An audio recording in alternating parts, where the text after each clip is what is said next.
धुळ्यामध्ये प्रभाग क्रमांक 5 मध्ये अजित पवारांचे राष्ट्रवादी काँग्रेस आणि भाजपमध्ये उमेदवारी अर्ज माघारीवरून जोरदार राडा झाला। राष्ट्रवादी पक्षाच्या उमेदवारावर भाजपच्या उमेदवाराच्या पतीने कोयत्याने हल्ला केल्याचा आरोप आहे। या घटनेत 2 ते 3 जण जखमी झाले। त्यांच्यावर आता जिल्हा रुग्णालयात कोदा मारला खालून तर पार कोदा मारला नाही।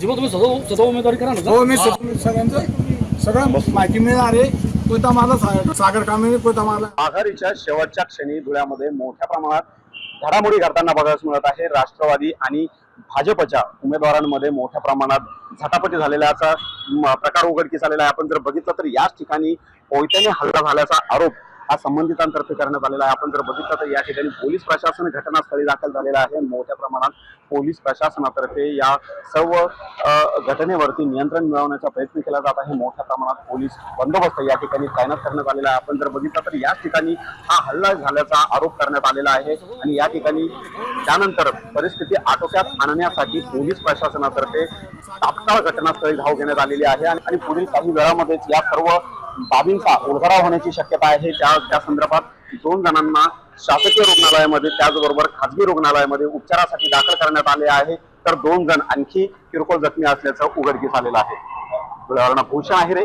साम टीव्ही न्यूज।